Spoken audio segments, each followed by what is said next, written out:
Bismillah. Salam alaikum wa rahmatullahi ta'ala wa barakatuh. Alors, je vous avais promis que j'allais vous expliquer les piliers de la foi, les 5 piliers de l'islam et finalement, qu'est-ce que l'excellence. Alors, pourquoi j'évoque les trois en même temps? Parce que les trois sont liés. Imaginez l'islam comme étant une maison, la maison islam. La maison islam doit avoir une base.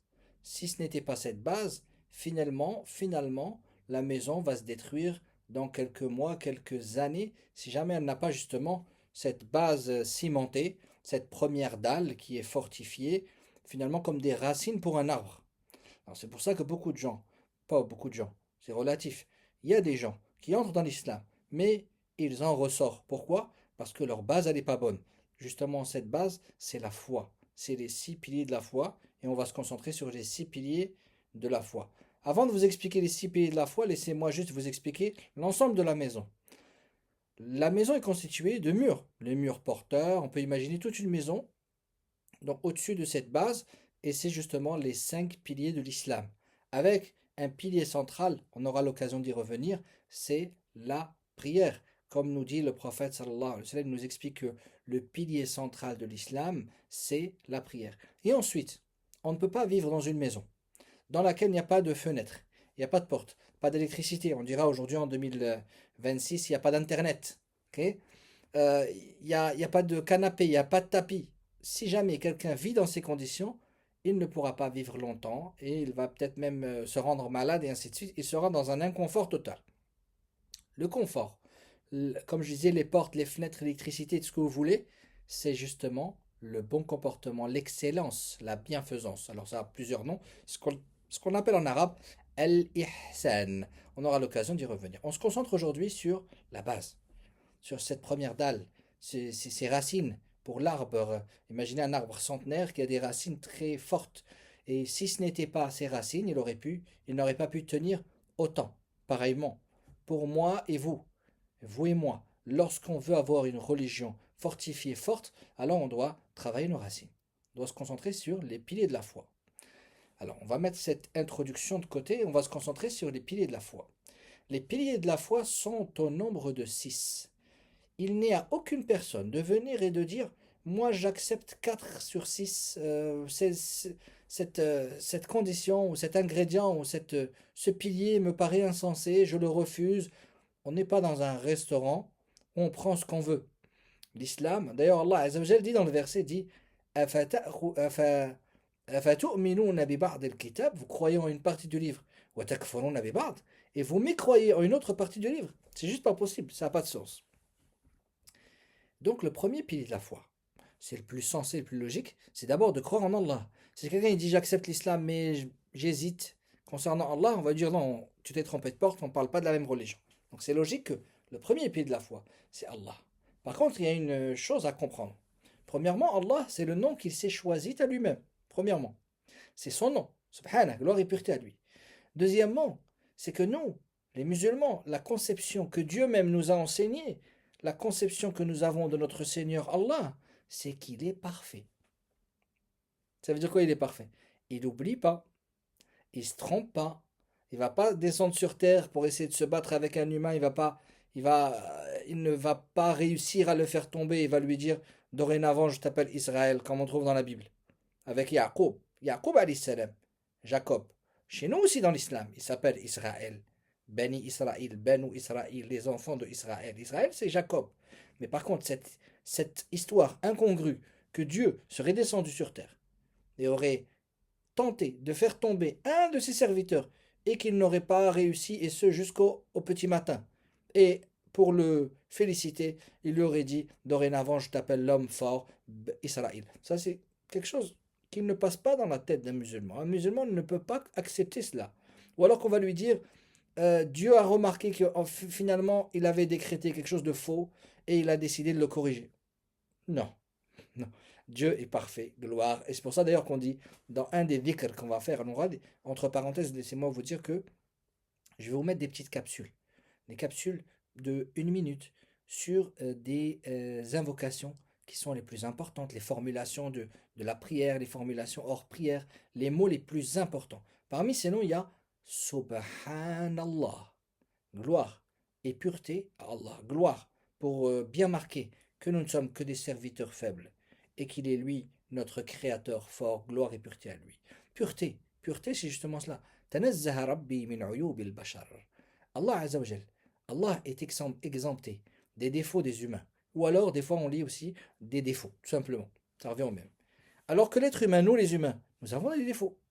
On se trompe, on ment, on s'énerve, on doit dormir, on doit manger, on doit se reposer. Tout ça, c'est des défauts qu'on ne peut attribuer à qui? À Allah, gloire et pureté à lui.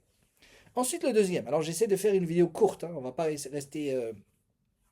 On va bien trouver des livres qui parlent que de ça, que des 6 piliers de la foi. Il doit y en avoir certainement, il y en a plein. Il doit y avoir des centaines de livres comme ça. J'essaie de vous faire une petite vidéo où je vous explique les 6 piliers de la foi, on va dire en une quinzaine de minutes. Je vois que je suis déjà à 5 minutes, 6 minutes. Le deuxième, c'est les anges. Allah va dire dans le Coran, vous prétendez que les anges sont des filles. Ils prétendent que les anges sont des filles. Et il va répondre, Ashahidu khalqahum, est-ce qu'ils ont vu leur création? On ne peut pas aller aussi loin on s'abstient de penser ou de réfléchir ou de philosophie sur des choses sur lesquelles on n'a pas de texte bien clair et qui soit vrai et qui accepte une seule lecture. Dans la Aqidah, on fait attention à ce qu'on dit dans tous les domaines, mais surtout en Aqidah, gloire, en dogme, c'est-à-dire le plus important de la foi, on fait attention à ce qu'on dit. On se base sur des textes, c'est-à-dire les paroles de Dieu, ou alors ce que nous a enseigné le prophète de l'islam. Très bien, les anges. Les anges, ce sont des êtres de lumière. Ce sont des êtres de lumière. Il y en a plein.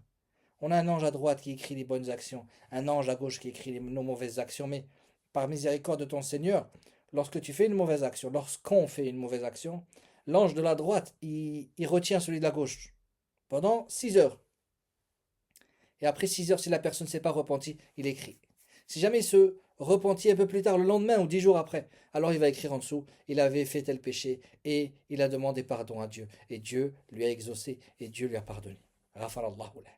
Les anges de lumière, laissez-moi vous lire le verset 7 de Surat Ghafir, le grand pardonneur Allah. Le verset 7, il dit Alladhina yahmiluna al-arsh, ceux qui prennent le trône. ومن حوله, et ceux qui sont autour de lui. الذين يحملون العرش ومن حوله يسبحون بحمد ربهم. J'allais dire, ils chantent, ils sanctifient, ils glorifient leur Seigneur. بحمد ربهم, les louanges de leur Seigneur. ويؤمنون به, et ils croient en lui. وَيَسْتَغْفِرُونَ لِلَّذِينَ آمَنُوا, et ils demandent pardon aux adorateurs, ceux qui ont cru. رَبَّنَا, notre Seigneur. رَبَّنَا وَسِعْتَ كُلَّ شَيْءٍ رَحْمَةً وَعِلْمًا. Oh notre Seigneur, tu as couvert cette terre. رَبَّنَا وَسِعْتَ كُلَّ شَيْءٍ.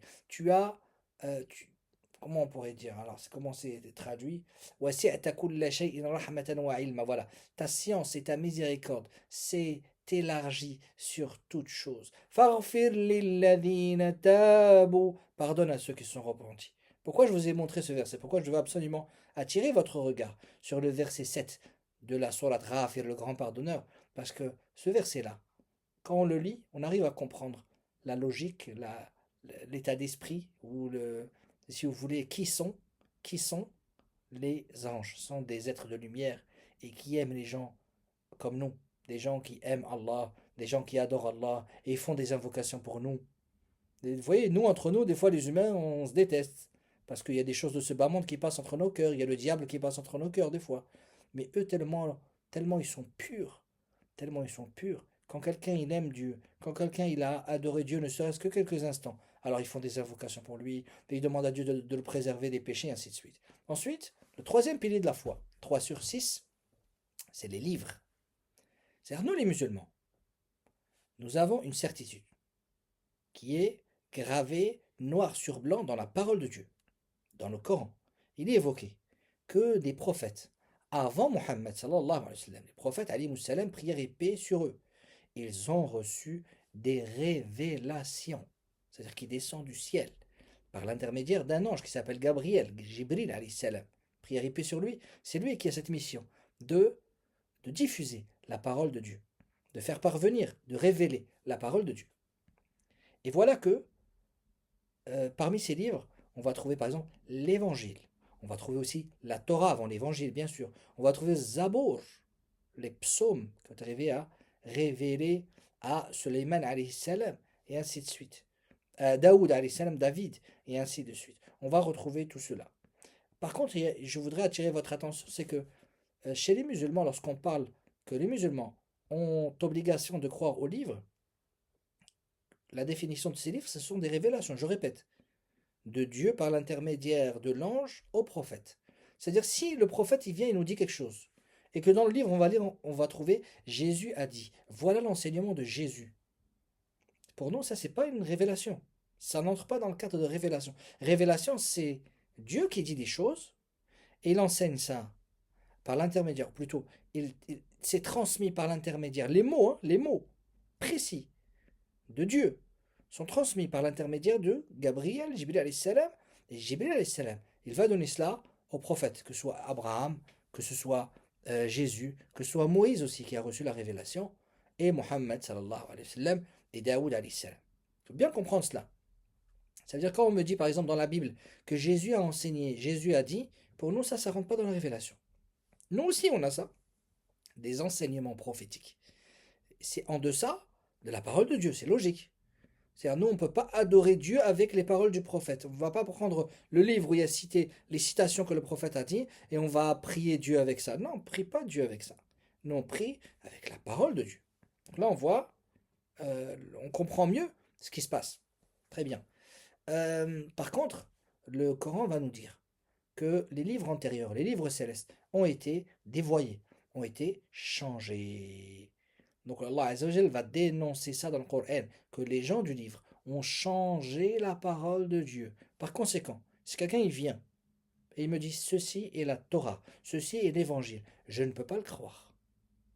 Et en plus que cela, le Coran, dans la description du Coran, Dieu même, quand il a décrit sa parole, il a dit wa muhaiminan alayhi. C'est-à-dire que la parole du Coran, elle reprend tout ce qu'il y a dans les anciens livres. C'est-à-dire que celui qui lira le Coran, alors il aura comme lu tous les livres antérieurs, les livres célestes qui sont descendus avant. Très bien. Autre chose, le prophète de l'islam va nous enseigner que moi en tant que musulman, lorsque quelqu'un me raconte, une personne des gens du livre, me raconte ce qui est écrit dans ces livres, alors je n'ai pas le droit de le démentir. Mais à la fois, je n'ai pas le droit aussi d'acquiescer ce qu'il est en train de me dire. Je n'ai pas le droit d'accepter, je n'ai pas le droit de refuser. C'est-à-dire, s'il me dit une information, et le prophète va me dire pourquoi, il va nous dire ne les démentez pas parce que vous risquez de démentir une information qui est vraie. Et n'acquiescez pas, n'acceptez pas ce qu'ils vous disent parce que vous risquez d'accepter une information qui est fausse. Donc on a un peu comme cette neutralité, on ne va pas prendre comme argent comptant, comme religion, ce qui est dit ici, on trouve des fois intéressant de faire un peu le parallèle avec la religion. On voit par exemple ce qui est surprenant quand on voit l'histoire de Jean-Baptiste, qui est Yahya alayhi salam.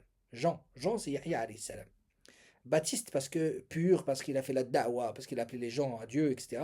Et quand on compare ce qui est écrit dans le Coran et ce qui est écrit dans la Bible, ouais, c'est extrêmement, on dirait c'est un parallèle à part un ou deux points, mais grosso modo on va dire sur une douzaine de points, on voit des similitudes sur les versets, les paroles, le profil qui est dessiné ici et là. C'est là où c'est intéressant un peu de faire le parallèle. Et nous avons obligation de croire aux livres. Très bien. Ensuite, après les livres, c'est les envoyés. Nous avons une obligation vis-à-vis des envoyés et des prophètes. Les prophètes, c'est les prophètes, les envoyés, c'est les envoyés. Les prophètes, c'est ceux qui avaient cette mission de transmettre la religion. Très bien. Alors, l'envoyé, qu'est-ce qu'il a de plus? Ben justement, l'envoyé, il vient avec du plus. Il vient avec une législation qui est légèrement modifiée, avec peut-être des adorations différentes, avec autre chose. Et donc, c'est ça la différence. Donc, l'envoyé, il est au-dessus un peu de... Tous les envoyés sont des prophètes, mais tous les prophètes ne sont pas des envoyés. On a obligation de les respecter. Soit envoyés aux prophètes, on a obligation de les respecter, de les aimer. Quelqu'un qui va dire, moi Jésus, c'est pas ma tasse de café ou de thé. On va lui dire, non, stop. On t'as pas le choix. C'est un envoyé de Dieu. Si tu refuses le messager, c'est que tu refuses la source du message qui est Allah.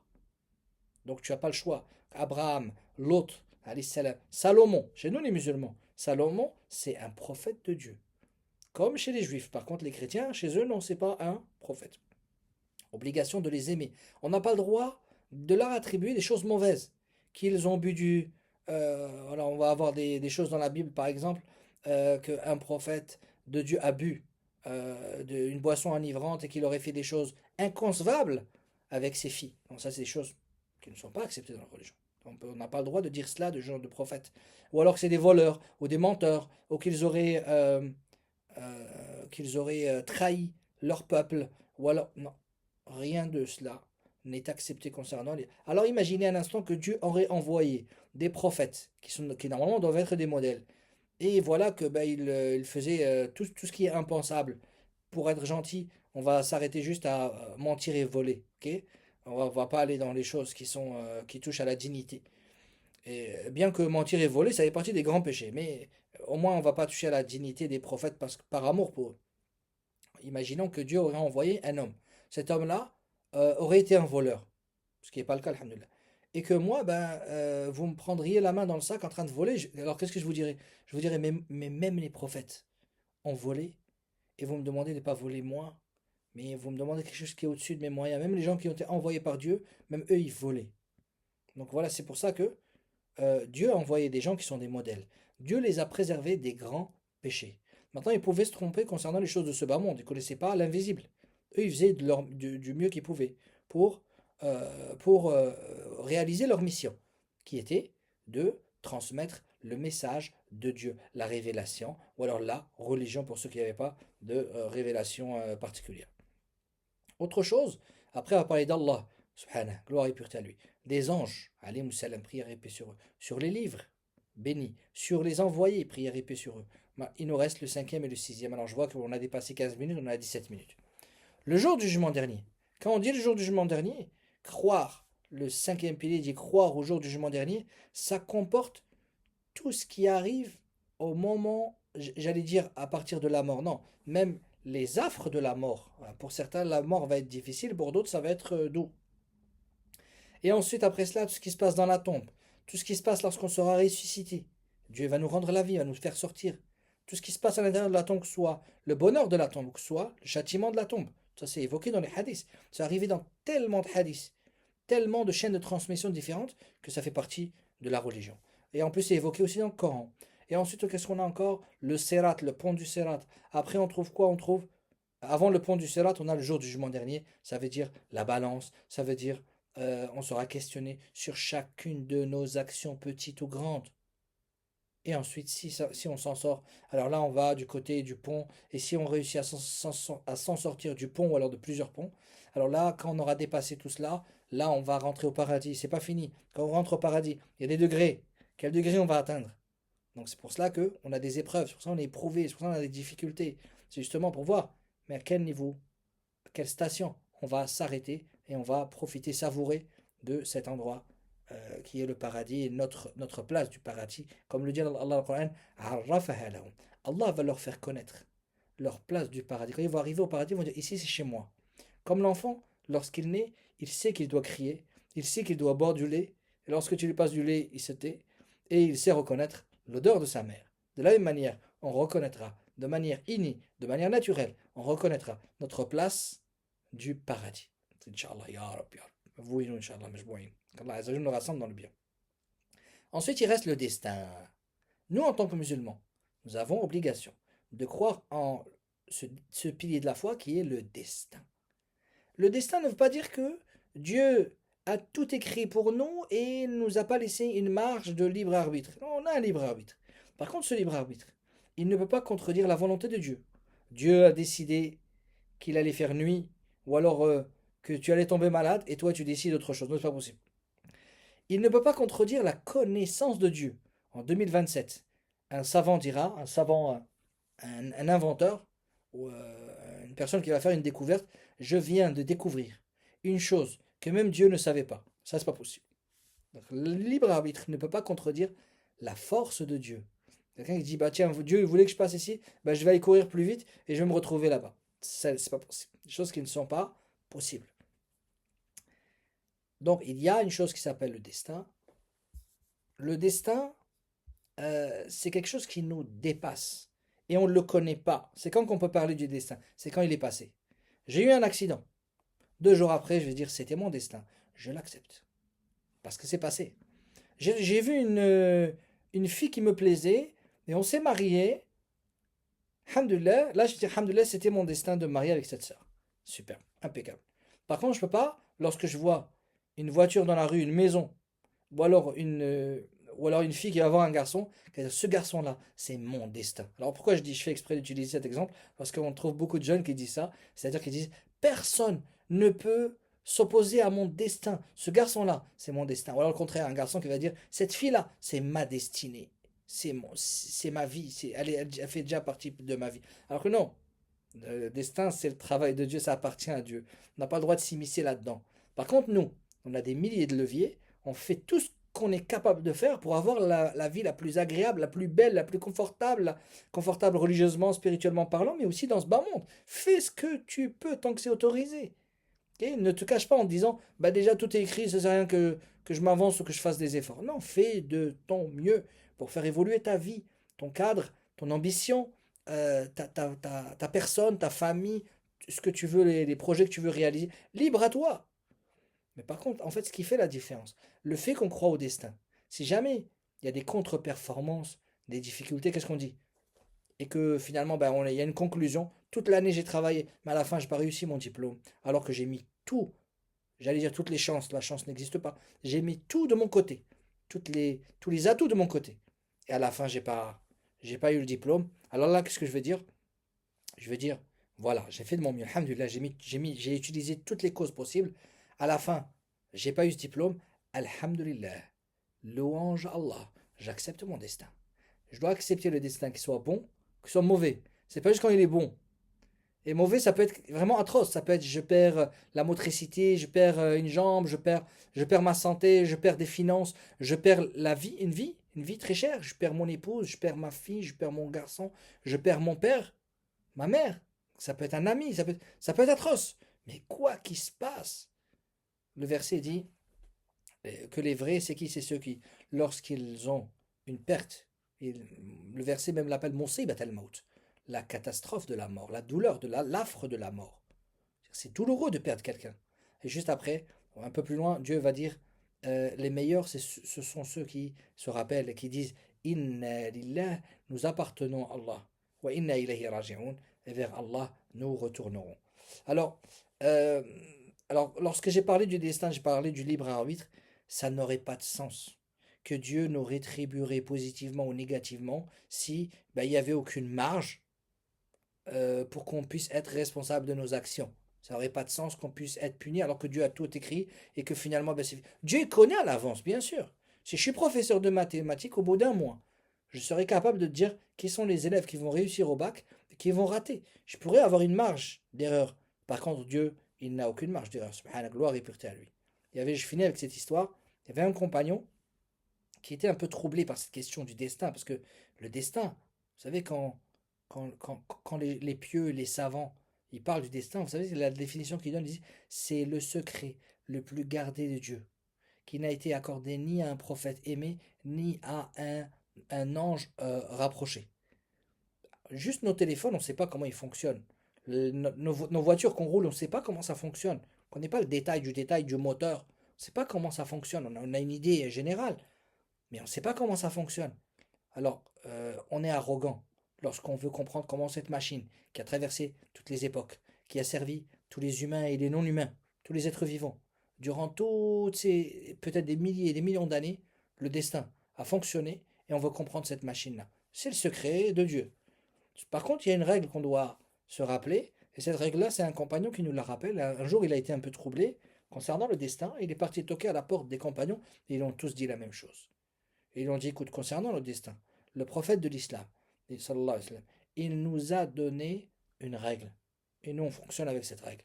C'est que ce qui t'a touché n'aurait pu t'éviter, et ce que tu as évité, ou ce qui t'a évité, n'aurait pu t'atteindre. Un point à la ligne. Moi, le destin, c'est au-dessus de moi, ça appartient à Dieu. J'en parle quand c'est passé, et je vis avec mon présent. J'essaye de changer ma vie du mieux que je peux. Je ne me concentre pas sur le destin, de dire, je ne sais pas, si c'est écrit dans mon destin ou pas. Ne te préoccupe pas de cela, ça risque juste de te figer. Et finalement, ça va créer une peur en toi qui va t'anéantir, ou plutôt qui va te bloquer à faire des bonnes œuvres, des bonnes actions. Alors, la prochaine vidéo aussi, on est vivant, Inch'Allah. Je fais ces vidéos durant les nuits de Ramadan. Prochaine vidéo, si on est vivant, Inch'Allah, ce sera sur la maison. Là, on a parlé de la base, la relation entre nous et Dieu. Les 6 piliers de la foi, c'est notre cœur qui est rattaché à Dieu, et ce qu'on doit vraiment comprendre, les éléments, les ingrédients qui font partie de la foi et qui sont sine qua non et qui vont ensemble, qui s'emboîtent ensemble. On ne peut pas retirer un. Et ensuite, on va parler maintenant de la maison islam, les 5 piliers de l'islam. La prochaine vidéo, Inch'Allah. Assalamu alaikum wa rahmatullahi ta'ala wa barakatuh. Si vous avez des questions, n'hésitez pas, posez-moi ça en dessous et je me ferai un plaisir de répondre à vos questions.